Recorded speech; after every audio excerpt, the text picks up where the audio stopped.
Saludos amigos de BeHealth.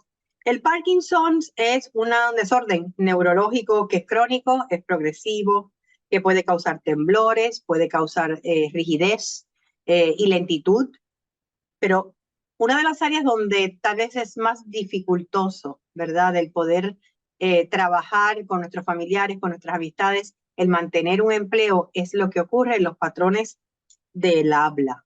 Y para eso tenemos hoy a una experta en la materia. Estamos hablando de la licenciada Awilda Rosa Morales. Ella es patóloga del habla y profesora en la Universidad Ana G. Méndez, el recinto de Gurabo. Bienvenida, licenciada, a BeHealth. Gracias por acompañarnos. Gracias por la invitación. Saludos. ¿Cómo, para poder definir qué es lo que está ocurriendo en un paciente de Parkinson para que se afecte el habla? Para poner, ¿verdad?, en perspectiva un poquito sobre la condición, la enfermedad de Parkinson actualmente en Puerto Rico, luego de la enfermedad de Alzheimer, es la segunda condición neurodegenerativa con mayor incidencia de casos. Wow. Aproximadamente en Puerto Rico existen entre 20 y 25 mil casos identificados con la enfermedad. Y como bien usted dice, la enfermedad sí se caracteriza y visiblemente se puede notar por las dificultades a nivel motor que un paciente puede tener. Dificultad para caminar, para ambular, tal vez vemos de momento unos pasitos cortos o unos pasitos cortos acompañados de unos pasos más largos, pero sí existen otras secuelas que no necesariamente son de aspecto motor tan evidente como lo es. Claro. O Y los temblores, que es por lo que más se conoce el Parkinson.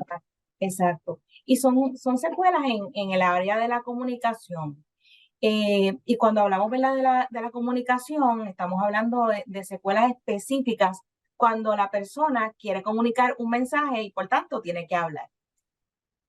Por ejemplo, una de las características más notables en estos pacientes es esa articulación, esa producción de los sonidos comienza a ser un poquito imprecisa. Así que hay imprecisión cuando hablan.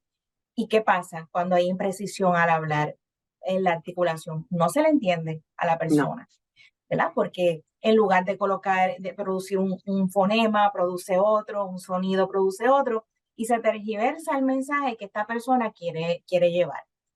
Otra de las características que podemos observar es, así como lo vemos caminando un poquito lento, percibimos un habla lenta, ya no es un habla fluida y se escucha extraño. Y llama la atención porque y nosotros como puertorriqueños, ¿verdad?, que hablamos también un poquito rápido, pues comienza la lentitud al hablar. Al hablar, sí. O, por lo contrario, puede ser que de momento esté hablando muy rápido. Así que, y no se le entiende tampoco. Y no se le entiende. Tanto lo que es la lentitud como la rapidez afectan la comprensión del mensaje. E imagine ahora un paciente con imprecisiones articulatorias y con habla lenta. Va a estar más afectado todavía. Así que ya hemos hablado de dos características a nivel de comunicación. Tenemos también el aspecto de la voz, bien característico. Este paciente comienza con un volumen, pudiéramos decir, apropiado, y de momento va disminuyendo ese volumen hasta que se queda bien bajito. Bien bajito, o él piensa que todavía está hablando a un buen volumen y dejó ¿verdad?, de ser percibido. Es como digo yo, como un radio, que uno comienza con un volumen y usted le comienza a bajar la intensidad, pues ¿qué pasa? Se deja de percibir. Así Y que la persona usualmente no se da cuenta. hay algunas personas que no se dan cuenta. No. ¿Cuándo se comienza a dar cuenta? Cuando el oyente le dice, ¿qué? No te escuché. No te escuché. Como que tu volumen se bajó, ¿qué pasó? Repítemelo. Y ahí es donde, ¿verdad?, comienzan estas características de la voz a aflorar. Así que el volumen muy bien puede comenzar normal, descendiendo, o la persona también puede tener algo que se llama monovolumen, que habla todo en la misma intensidad. Sí, que es monotónico, es como si estuviera hablando todo el tiempo en el mismo tono. Exacto. Y no sube y baja, No no hay sube y baja. fluctuación. y se afecta la inflexión de la voz. Y cuando uno está contento, uno aumenta el volumen de la voz. Claro.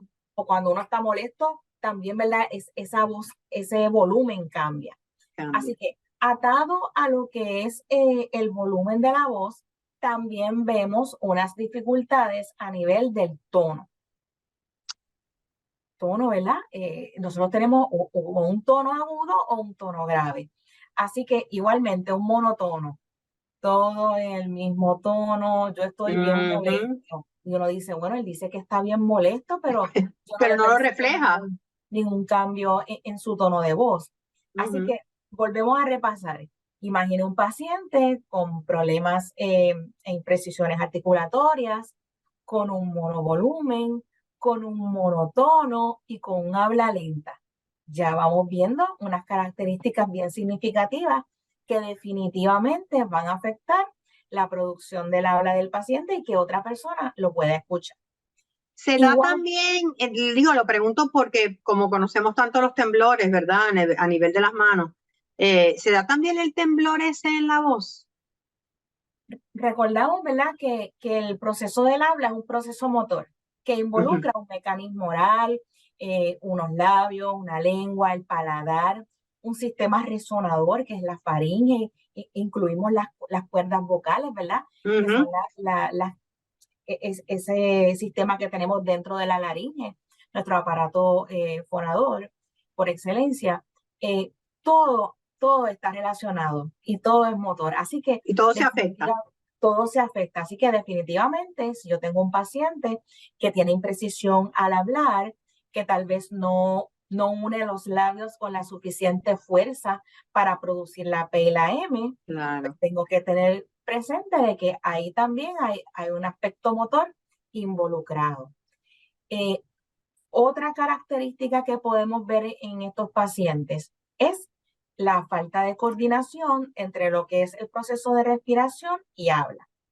Puedo tener un paciente que de momento está hablando y uno cree que se está quedando sin voz y pasa que empieza a producir unas frases muy cortas, porque ese aire que respira no le da para la producción completa de una oración. Y no es que haya un problema a nivel neumológico, respiratorio, sino que más bien esa coordinación entre lo que es el respirar, tomar una buena cantidad, ¿verdad? Una buena inhalación y poder manejar la exhalación produciendo a la vez el habla, pues se le hace difícil. Nosotros cuando hablamos en exhalación, botando el aire por la boca. ¿Y qué sucede? Si yo malgasto mi aire mientras estoy en una exhalación, no me va a dar para producir muchas palabras. No. Y conocemos, ¿verdad?, que es típico que uno pueda producir muchas palabras en una sola exhalación. Y estos pacientes tienen una dificultad para mantener esa capacidad respiratoria, ese tiempo máximo de fonación para poder hablar. Así que ahí tenemos también otra característica de lo que es la comunicación que afecta a estos pacientes. ¿Qué otra cosa podemos ver? Las expresiones faciales. Igualmente, motor, músculos faciales. Ya no va a haber unas expresiones que puedan ir a la par con la expresión verbal. Cuando nosotros estamos contentos, se nos nota en la cara. Seguro. Hacemos gestos. Igualmente cuando estamos molestos o cuando estamos tristes. Así que esa falta de expresión facial en los pacientes, acompañado de estas otras características a nivel verbal, van a hacer que el oyente, que el que está escuchando a esta persona, diga, bueno, no lo entiendo, pero tampoco puedo leerlo. No sé si está haciéndome una pregunta o si está molesto o si está enojado. Así que vamos viendo poco a poco unos cuantos detalles que llaman la atención en lo que es el aspecto de la comunicación y que son importantes tratar. Estas amplias características que estamos discutiendo en algunos pacientes, luego de su diagnóstico, no se ven de manera inmediata. Hay pacientes que Eso le iba a preguntar, ¿qué viene primero? Si generalmente los temblores o el entumecimiento a nivel de manos, ¿verdad? O de piernas, son primero y después vienen las situaciones de comunicación o no necesariamente. obviamente, para poder hacer un diagnóstico de la enfermedad de Parkinson, que lo realiza un especialista en neurología, especialista en desórdenes del movimiento, Ajá, cuando la persona se acerca a este especialista médico es porque ya vio algo a nivel motor. Ya vio ok. una dificultad en la mano, que es lo más característico, ¿verdad? Que muchos dicen, le tiembla la mano, hay algo que puede ser. De hecho, eh, hay personas que le tiemblan la mano y uno puede escuchar a otro decir, eso es Parkinson. Bueno, tiene que evaluarlo un médico. Seguro. Pero ciertamente el diagnóstico médico es algo que va primero, que se identifica primero, lo identifica el especialista médico y ya después pueden empezar a surgir otro tipo de características. Esto no quiere decir, ¿verdad?, que hayan pacientes que aún no hayan sido diagnosticados con la enfermedad de Parkinson, porque no todo el mundo de manera inmediata asiste a un neurólogo o asiste a sus citas de seguimiento. Pudiera acontecer que haya dificultad a nivel motor, de ambular y todo lo demás, y ya estar surgiendo dificultades también en el aspecto de la comunicación. De la comunicación. Ahora, vamos a hablar de posibles tratamientos. ¿Puede mejorar o puede hacerse que no se agrave tanto estas consecuencias en la comunicación? Porque sabemos que la condición no tiene cura. Obviamente la ciencia ha avanzado muchísimo y hay muchísimas alternativas hoy en día que no había tal vez hace 20 años atrás. Pero en términos de la comunicación, ¿hay terapias que pueden ayudar? En términos de lo que es la comunicación, definitivamente existen servicios terapéuticos para apoyar a estos pacientes. Y es importante mencionar que para la atención de los pacientes existe también un equipo multidisciplinario. Ujú. Una vez diagnosticado, el paciente puede asistir a terapia física, a terapia ocupacional y en nuestro caso a lo que es la terapia del habla. Un patólogo del habla estaría, ¿verdad? Está capacitado para atender a esta población y darle los tratamientos requeridos para detener, ¿verdad? Y tratar de aminorar esas características a nivel de comunicación. Así que Okay. el servicio va eh, para poder detener estas características, Estas aunque características. sabemos que la condición es degenerativa, Claro, claro. pero para maximizar ese potencial que el paciente tiene.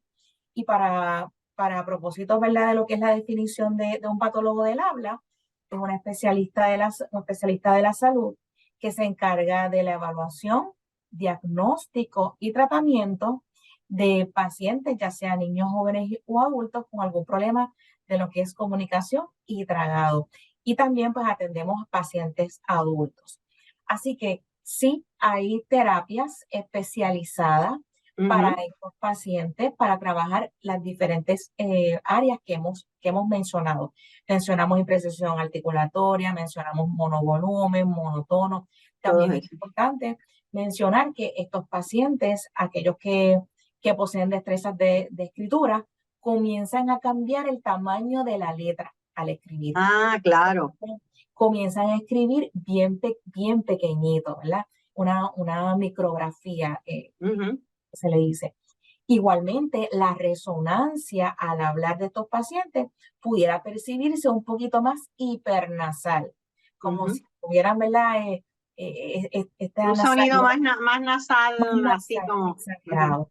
Y un conjunto de características que se pueden englobar en algo que se llama disartria. Así que una característica del paciente con Parkinson es que desarrolla una disartria y la disartria involucra muchas cosas, imprecisión articulatoria, los problemas de voz, problemas también en la prosodia, que es esa musicalidad al hablar, esas inflexiones que uno Ajá. utiliza para también poder comunicar algún sentimiento mientras habla. Así Lo que que llamamos en Puerto Rico el cantadito. el cantadito al hablar, sí, es Sí. diferente y es atípico y es algo que se nota en el paciente. Existen tratamientos especializados, por ejemplo, Aquí en la clínica de la universidad tenemos el tratamiento de Speak Out, que es un tratamiento que se da específicamente para trabajar lo que es el área de voz en el paciente con la enfermedad de Parkinson. También existen otros tratamientos como el Lee Silverman Voice Treatment, que también es para pacientes con la enfermedad de Parkinson. Y también existe la terapia tradicional semanal que se ofrece para aminorar, como le digo, que estas secuelas de la enfermedad se agraven. Y estamos tratando, ¿verdad?, de mantener a ese paciente con unas buenas destrezas de comunicación. Muy importante mencionar que aparte de lo que es la comunicación, en algunos pacientes las destrezas de tragado también se encuentran afectadas. Así que pudiéramos encontrar pacientes que al comer puedan decir que, mira, me estoy ahogando. Claro. Como que tengo un problema. Y recordemos que dentro de lo que es la condición, nuestro mecanismo oral comienza a tener una debilidad y una imprecisión. Por tanto, cuando yo tengo alimentos en mi boca, tal vez no puedo crear un buen bolo alimentario, no puedo hacer la propulsión de la lengua para poder activar ese reflejo del tragado. Seguro. Y pudieran también estos pacientes presentar problemas en ese aspecto. De igual manera, otras secuelas específicas del Parkinson que trabajamos también son los aspectos cognitivos. Hay algunos pacientes que a largo plazo comienzan a desarrollar problemas en el área de memoria y problemas en lo que es destrezas de funciones ejecutivas. Así que también, ¿verdad?, nosotros trabajamos esos aspectos y, como le digo, siempre es importante que este paciente sea atendido a través de un equipo multidisciplinario, porque mientras más servicios este paciente reciba, pues su calidad de vida va a ser mucho mejor y va a estar preservada. Así que vemos secuelas en lo que es el área de comunicación, en lo que es el área del tragado, vemos secuelas en el área de memoria. Y sí, lamentablemente, ¿verdad?, muchos de estos pacientes que están viendo todo lo que les está pasando, ¿qué les sucede? Comienzan a aislarse. a deprimirse. Cuando uno les habla, ellos tratan de no contestar o de no participar en conversaciones. Y entonces vemos que vienen otros problemas como es la depresión, Claro. el aspecto emocional. Y eso es bien importante para nosotros, el estar observando que no surjan otras secuelas adicionales que puedan interferir con la calidad de vida de los pacientes de Parkinson. Así que lo importante aquí, para no solamente los que sean pacientes, sino familiares y amistades, es comenzar las terapias y visitar un médico lo más pronto posible, porque así hay más probabilidades que, aunque como dijimos que la condición es progresiva, sí la calidad de vida sea mayor más rápido y por más tiempo. Claro. Y eso es lo importante. Si usted tiene un familiar con la enfermedad de Parkinson ya diagnosticada y usted comienza a observar un monovolumen, un paciente con ronquera, que de momento está hablando y hace unas pausas inapropiadas mientras conversa, ya ahí tenemos, ¿verdad?, algunos signos característicos que pudieran hacer pensar al familiar o al propio paciente de que necesito una evaluación en el área de patología del habla para identificar si existe o no alguna secuela adicional a lo que es tan evidente como el aspecto del movimiento.